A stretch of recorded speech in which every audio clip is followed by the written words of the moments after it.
प्यारे साथियों नमस्कार, स्वागत आप सब लोगों का। तो साथियों रीट लेवल फर्स्ट के लिए मैथ सब्जेक्ट की टॉपिक वाइज टेस्ट सीरीज बहुत ही शानदार तरीके से चल रही है अपनी, और अभी तक हमने 7 टेस्ट कंप्लीट कर लिए हैं। यदि आपने इन टेस्ट को अभी तक नहीं किया है तो नीचे डिस्क्रिप्शन में लिंक दिया गया है, वहाँ से भी आप इन टेस्टों को कर सकते हैं। तो साथियों आज का टेस्ट रहेगा हमारा लाभ हानि के आगे के क्वेश्चन, जो रीट लेवल फर्स्ट और सेकंड दोनों के लिए समान रूप से उपयोगी है। तो साथियों क्या आप इन क्वेश्चनों को कर सकते हैं? बिल्कुल कर सकते हैं साथियों, क्योंकि आप लंबे समय से तैयारी करते आ रहे हो। तो साथियों आज के लाभ हानि के आगे के क्वेश्चन, इससे पहले हमने 10 क्वेश्चन कंप्लीट कर लिए थे। प्रश्न नंबर 11, सेबों के मूल्य में 15% की कमी होने से एक खरीदार 240 रुपये में 2 किलो अधिक सेब खरीद सकता है। तो सेब का प्रति केजी नया मूल्य क्या होगा, यानी 1 किलो का नया मूल्य क्या होगा। तो आप वीडियो को रोक लीजिए और क्वेश्चन को बना के देखिए और देखिएगा आपके कितने क्वेश्चन सही होते हैं। तो देखिएगा पहला आंसर है 15 रुपये, बी है 18 रुपये, सी 20 रुपये या डी 36 रुपये। तो इस क्वेश्चन को किस तरह से करेंगे, 15% की कमी होने से 240 रुपये में 2 किलो सेब अधिक खरीद सकता है। तो 240 रुपये जो दे रखे हैं हमें, उसका 15% निकाल लो। बहुत ही आसान मेथड से करेंगे। 240 रुपये का 15% निकाल लो, तो ये 0 से 0 कट गया, और देखिएगा 24 × 15 हो गया 360, और बटे में 10 है, 1 0 और कट गया, कितना आया 36 रुपये। अब क्या कह सकते हैं कि 36 रुपये में 2 किलो चीनी अधिक खरीद सकता है। तो यानी 2 केजी जो है वो 36 रुपये अधिक खरीद सकता है। 36 रुपये में 2 किलो अधिक खरीद सकता है। तो 1 केजी का कितना हो जाएगा, 36 बटे कितना 2, यानी 18 रुपये। ये डायरेक्ट आंसर आएगा। ये जो आंसर होगा वो नया मूल्य होगा। तो इस तरह से इन क्वेश्चनों को कर सकते हैं। यदि पुराना मूल्य निकालना हो तो यहाँ क्या करेंगे, 15% की कमी होने से, तो यानी 15% कमी होगी तो कितना रह गया 85%, और ये 85% क्या है, नया मूल्य है 85%, और नया मूल्य 18 के बराबर होगा। तो यहाँ से 100% निकालेंगे तो हमें क्या मिलेगा, पुराना मूल्य मिलेगा। 100% जो आंसर आएगा वो क्या होगा, पुराना मूल्य होगा। तो इसलिए इसका सही जो आंसर होगा नया मूल्य, वो बी नंबर 18 रुपये होगा। आगे देखिएगा क्वेश्चन नंबर 12, यदि किसी वस्तु के विक्रय मूल्य में 60% की कमी कर दी जाए तो क्रय मूल्य पर 10% की हानि होती है। प्रारंभिक लाभ प्रतिशत कितना था। तो इस क्वेश्चन को कैसे करेंगे, तो इसको सिंपल मेथड से करेंगे। देखिएगा विक्रय मूल्य में 60% की कमी होगी, तो यहाँ लिख लेंगे अपने विक्रय मूल्य, उसके 60% में कमी, यानी कितना रह गया 40%, और बराबर तो क्रय मूल्य में 10% की हानि हो जाती है। तो यानी यहाँ लिखेंगे क्रय मूल्य, तो उसमें 10% की हानि, यानी कितना रह गया 90%। 100 में से 10 घटा दो, 90%। इस क्वेश्चन को इसी शॉर्ट मेथड से करेंगे। ठीक, अब देखिए प्रतिशत से प्रतिशत कट गया, तो क्रय मूल्य कितना अपने पास 40, और विक्रय मूल्य कितना है 90। तो यहाँ देखिएगा क्रय मूल्य अपना आया 40 और विक्रय मूल्य कितना आया 90। तो लाभ देखिएगा कितना हो रहा है, लाभ हो रहा है 50 रुपये का। तो इस तरह का क्वेश्चन आ जाए आरंभिक प्रतिशत लाभ कितना है, तो इसी मेथड से करेंगे। तो ऊपर लिखेंगे लाभ कितना है 50, और नीचे क्या लिखेंगे क्रय मूल्य कितना 40, और गुणा कितना कर देंगे 100। ये 0 से ये 0 कट जाएगा, और 25 चौका 100, 25 5 125। तो प्रारंभिक जो लाभ प्रतिशत है वो रहेगा 125%, इसलिए डी इसका सही होगा। आगे है प्रश्न नंबर 13, किसी वस्तु के विक्रय मूल्य तथा क्रय मूल्य का अंतर 210 रुपये है। यदि लाभ प्रतिशत 25 है तो वस्तु का विक्रय मूल्य क्या होगा। तो यहाँ देखिएगा लाभ प्रतिशत कितना दे रखा है 25। अगर मान लो 100 रुपये क्रय मूल्य है और उस पर 25% लाभ मिल रहा है, तो विक्रय मूल्य कितना आएगा 125। ये हमारा क्या हो गया विक्रय मूल्य, और ये हमारा है क्रय मूल्य। तो अब आप देखिए आंसर क्या बन रहा है, 950, 1050, 1150 या 1250। भाई क्रय मूल्य 100, 25% लाभ, तो कितने में विक्रय हुई वस्तु 125 में। अब देखिएगा अंतर यहाँ 210 दे रहा है, तो इन दोनों का अंतर कितना साथियों 25 रुपये का अंतर है। तब क्या निकालना है विक्रय मूल्य, तो विक्रय मूल्य इन दोनों में से कितना है 125। अंतर जब 25 है तो विक्रय मूल्य 125 है। तो 1 रुपये अगर अंतर होगा तो कितना होगा विक्रय मूल्य 125/25। और जब अंतर 210 होगा तो कितना होगा, यानी 125/25 को किससे गुणा कर दो, 210 से। तो आपको अच्छी तरह से समझ आया होगा भी 25 रुपये का अंतर है तो 125 रुपये विक्रय मूल्य है, और 1 रुपये जब अंतर होगा तो 125/25 होगा, और 210 रुपये का अंतर होगा तो गुणा कितना कर देंगे 210। 25 पांजा 125, 5 को 210 से गुणा करेंगे तो 5 × 0 0, 5 एकम 5 और 5 दूआ 10। तो कितना आंसर मिल रहा है हमें, 1050 रुपये इसका सही आंसर होगा। तो इसलिए बी नंबर इसका सही है। आगे देखिएगा प्रश्न संख्या 14। किसी वस्तु जिसका अंकित मूल्य 650 रुपये है तो 572 रुपये में बेचा गया है, तो इस प्रकार बटा कितना दिया गया, यानी बटा प्रतिशत कितना होगा। तो यहाँ देखिएगा अंकित मूल्य कितना है 650, और कितने में बेचा गया 572 में।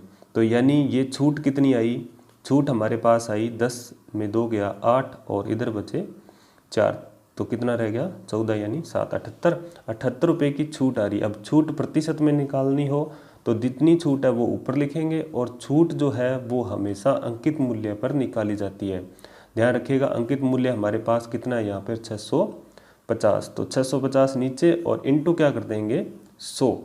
अब देखिएगा ये 0 से ये 0 कट गया, अब 5 के पाड़े से काट दो, 5 दूआ 10, और इसको 5 से काटा तो ये कट जाएगा 13 पे, 13 पंजे 65, और अब 78 में 13 का भाग देंगे तो ये आ जाएगा 13 छिके 78, और 6 दूआ कितना हो जाएगा 12।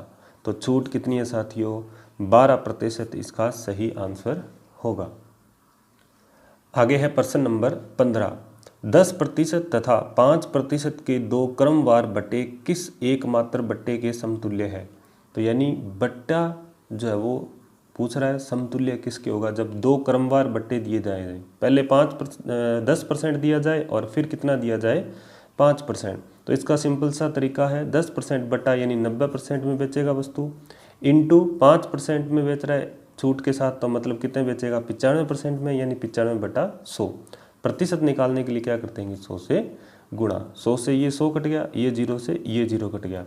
अब देखिएगा 95 को 9 से गुणा करेंगे तो ये आ जाएगा 885, सॉरी ये आएगा 9 पंजे 45 और 4 81 और 4 85, तो ये कितना बनेगा 555, और बटे में कितना है 10। अब देखिएगा जब भाग देंगे इसमें तो कितना आएगा 85.5। तो अब ये जो आंसर आ रहा है वो क्या करेंगे, इसको अपने क्या करेंगे 100 में से 85.5 निकाल देंगे तो कितना रह जाएगा 14.5% जो है वो एक समतुल्य बट्टा है, किसके 10% और 5% के दो क्रमवार बट्टे देने के बाद। तो इसका सही जो आंसर होगा वो होगा सी नंबर सही होगा। Question number 16। ए 15% के लाभ से कोई वस्तु बी को बेचता है, बी इसे सी को 10% हानि से बेचता है। यदि सी ने इसके लिए 517.50 रुपये का भुगतान किया हो तो ए ने कितने में खरीदा। तो इस तरह का क्वेश्चन मैंने आपको करवाया था लाभ हानि का, जब टॉपिक करवाया था कि ए से वस्तु बी के पास जा रही है, बी से सी के पास जा रही है, इस तरह से आगे चलती जा रही है, और जिसके पास लास्ट है उसकी इनकम दे रखी है, यानी भुगतान किया कितना, सी ने 517 लगभग, तो ए ने कितने में खरीदा था शुरुआत में। तो इसके लिए डायरेक्ट फॉर्मूला आपको बताया था मैंने कि 517 यानी लास्ट अमाउंट जो है वो उसको लिख लेंगे और गुणा क्या कर देंगे, जितने भी प्रतिशत है उनका निकाल लेंगे। कैसे 15% लाभ हो रहा है तो यहाँ क्या लिखेंगे 100/115, 100 ऊपर लिखेंगे जब ए की प्रारंभिक राशि निकालनी हो तब। और बी ने सी को 10% हानि से बेच दिया, यानी गुणा कितना कर देंगे 100 बटे में कितना 90। अब इसकी कैलकुलेशन देखिए आपका आंसर क्या मिल रहा है 500 रुपये, 750 रुपये, 1000 रुपये या 1250 रुपये। तो यहाँ जीरो ये पॉइंट हटा देंगे तो जीरो बनेंगे 2, और ये 100 से ये 100 कट गया, 1 0 से 1 0 ये कट गया। अब यहाँ पर अपने पास कितना है साथियों, ये है 517.50 था तो बन गया ये 51,750, और ये कटेगा हमारा कितना, ये कटेगा 45 पे, और 9 को जब 45 से 1 0 हो रहा है ये साथ में 45 को यानी 9 से काटेंगे, 9 पंजे 45, यानी कितना आ गया ये 50, और 50 इंटू 10 कितना हो जाएगा 500 रुपये। तो इसका सही जो आंसर होगा वो होगा ए नंबर इसका सही होगा। आगे देखिएगा क्वेश्चन नंबर 17, बना के देखिए और क्या आंसर मिल रहा है बताइएगा। एक व्यापारी अपने माल का मूल्य उसके क्रय मूल्य से 30% अधिक पर अंकित करता है और उसके बाद इस पर 15% का एक बट्टा देता है। उस वस्तु का क्रय मूल्य कितना होगा जिस पर उसे 84 रुपये का लाभ हो। यहाँ ये 84 रुपये है, तो आप देखिएगा आंसर क्या आ रहा है, 800 रुपये, 560 रुपये, 373.33 या फिर 280 रुपये। देखिएगा अगर क्रय मूल्य 100 मान लें, क्रय मूल्य 100 और 30% अधिक अंकित करता है तो 130 क्या हो गया, MRP हो गया। MRP कितना 130 और ये हमारा क्या है क्रय मूल्य है। अब इस MRP पे 15% का एक बट्टा देता है, यानी 15% छूट देता है। कितनी 15% की छूट देता है। तो 130 का 15% निकाल के जो बचेगा वो क्या हो जाएगा विक्रय मूल्य। या फिर अपने कह सकते हैं 15% छूट की बजाय अपने क्या निकाल ले 85%, एक ही बात है, 85% में वस्तु मिल रही है। तो अंकित मूल्य पर छूट अगर निकाली जाए या 85% निकाला जाए तो वो हमारा क्या होगा विक्रय मूल्य होगा। क्या होगा विक्रय मूल्य। तो अब यहाँ कर लेते हैं अपने 130 का 85% जब निकालेंगे तो ये 0 से 0 कट गया, 13 और 85, 13 और 85 का गुणा करेंगे तो ये बनेगा 110 और आगे यानी 5 और बटे में 10 यानी ये 10 यानी ये पॉइंट लग जाएगा यहाँ, तो ये बनेगा 110.5 रुपये। अब देखिए ये हमारा क्या है विक्रय मूल्य है साथियों। फिर से देखिएगा क्रय मूल्य 100, MRP 130, 15% की छूट यानी 85% निकाला जाए तो विक्रय मूल्य आएगा 110.5। तो विक्रय मूल्य और क्रय मूल्य में अंतर देख लो कितना है, यानी लाभ देख लो कितना रहा है, क्योंकि ये लाभ दे रखा है। लाभ है 10.5 रुपये का, ठीक 10.5 रुपये का लाभ है। शुद्ध लाभ कितना है 10.5 रुपये का लाभ है। 10.5 रुपये का लाभ है तो हमारा क्रय मूल्य कितना है साथियों, क्रय मूल्य है 100 रुपये। कितना है 100 रुपये। तो 1 रुपये जब लाभ होगा तो हमारा क्रय मूल्य कितना होगा 100 बटे में कितना 10.5 और गुणा हमारा जब लाभ 84 होगा तो क्रय मूल्य कितना होगा इसकी कैलकुलेशन कर लेंगे। ये 0 से कट गया, ये 1000 आ गया और 84 और 105 या फिर 1105, 5 की टेबल से काट लो, 5 दूआ 10 और 2 0 पीछे लगा दो और 5 दूआ 10, 5 एकम 5, इधर 21 है और इधर 84 है, 21 चौका 84। ओके, तो अब देखिए हमारे पास ये दो संख्या आपस में क्या हो जाएगी गुणा, 200 गुणा 4 कितना हो जाएगा 800 रुपये क्या हो जाएगा हमारा क्रय मूल्य हो जाएगा। तो इसलिए ए नंबर इसका सही होगा। आगे है प्रश्न नंबर 18। एक व्यक्ति ने 20 सेब 100 रुपये में बेचे और 20% लाभ प्राप्त किया हो तो 100 रुपये में कुल कितने सेब खरीदने या खरीदे थे। तो 100 रुपये में कितने खरीदे थे देख लेते हैं यहाँ। तो 20 सेब जब वो 100 रुपये में बेचे तो यानी एक सेब कितने में बेचा, 100 में 20 का भाग लगाएंगे तो कितना आ गया 5 रुपये। 5 रुपये क्या है विक्रय मूल्य है साथियों, एक सेब का विक्रय मूल्य 5 रुपये है। अब इसको 20% लाभ प्राप्त किया तो यानी खरीदा कितने में था, यानी 5 का 20% लाभ यानी 100 बटा 120 निकाला जाए तो ये हमारा क्या आएगा क्रय मूल्य आएगा। 0 से ये 0 कट गया, 5 इंटू 10 कितना हो गया 50 और बटे में कितना आ गया 12। ये आ गया एक सेब का क्रय मूल्य, एक सेब का क्रय मूल्य। और ये पूछ रहा है कितने में खरीदा था, यानी 100 रुपये में कुल कितने सेब खरीदे थे। अब देखो ये 50 बटे 12 क्या है रुपये है, यानी 50 ऊपर वाले रुपये हैं और नीचे क्या है सेब की संख्या है। तो 50 रुपये में 12 खरीदे, देखो 50 रुपये में कितने खरीदे 12 और 100 रुपये में कितने खरीदेगा, 2 से ऊपर गुणा कर दो, 50 दुआ 100, 100 रुपये बन गए और नीचे 12 दुआ 24, तो 24 सेब खरीदे। कितने खरीदे साथियों 24 सेब। 100 रुपये में कितने खरीदे 24। तो इसका सी नंबर सही होगा। आगे देखिएगा क्वेश्चन नंबर 19। किसी वस्तु को 69 रुपये में बेचने के बजाय 78 रुपये में बेचने पर लाभ की प्रतिशतता दुगनी है, उस वस्तु का क्रय मूल्य क्या होगा। लाभ की प्रतिशतता क्या है दुगनी है, तो वस्तु का क्रय मूल्य कितना है। तो अगर मैं क्रय मूल्य 49 मानूँ, ऑप्शन से अगर करके देखें भाई 69 रुपये है और इधर 78 रुपये है। जब 49 रुपये अगर क्रय मूल्य मानूँ तो यहाँ कितना मिलेगा, यहाँ मिलेगा 20 और 49 यहाँ से घटाएं तो कितना मिलेगा 21। तो देखिए यहाँ 20 रुपये का लाभ हो रहा है और यहाँ कितना हो रहा है 21 का। तो दुगना तो नहीं है, क्योंकि 69 रुपये में बजाय 78 रुपये में बेचे, यानी 49 रुपये जब क्रय मूल्य है और इतने में बेचे तो 20 रुपये का लाभ, और 78 रुपये है और 49 रुपये में क्रय मूल्य है, 78 में बेचे तो कितने का लाभ हो रहा है 21 का। तो यानी इन दोनों में लाभ जो है वो दुगना नहीं हो रहा। तो यहाँ देखिए कौन सा ऑप्शन है, तो ऑप्शन नंबर 51 नंबर। अब देखिए 51 रुपये अगर लें तो 69 में से 51 घटा दो और 78 में से 51 घटा दो। तो यहाँ देखिए ये विक्रय मूल्य, ये भी विक्रय मूल्य, ये क्रय मूल्य, ये क्रय मूल्य, यहाँ कितना लाभ हो रहा है, यहाँ कितना लाभ हो रहा है। तो यहाँ लाभ हो रहा है साथियों 18 रुपये का और यहाँ लाभ हो रहा है 27 रुपये का। तो 18 दूआ 36, डबल नहीं है, तो ये भी ऑप्शन नहीं होगा। अब देखिए यहाँ 57 रुपये है, 69 रुपये में बेचे और खरीदे 57 में, तो कितने रुपये का लाभ हो रहा है, ये हो रहा है 12 रुपये का।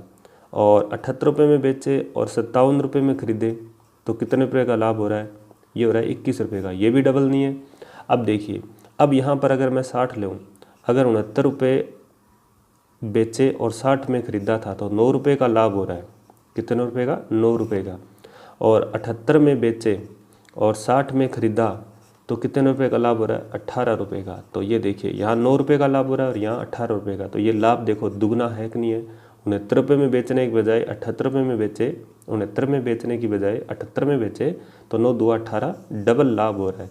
तो इसलिए इसका सही जो आंसर होगा वो 60 रुपये होगा।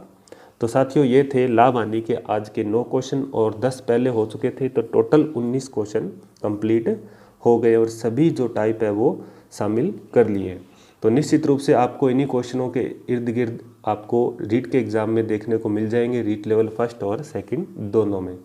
तो साथियों आगे अपने करेंगे औसत से संबंधित इम्पोर्टेंट टेस्ट और तैयारी कीजिएगा, आपका टेस्ट होगा नेक्स्ट वीडियो में। तो आज का वीडियो कैसा लगा आप मुझे कमेंट सेक्शन में बता सकते हैं।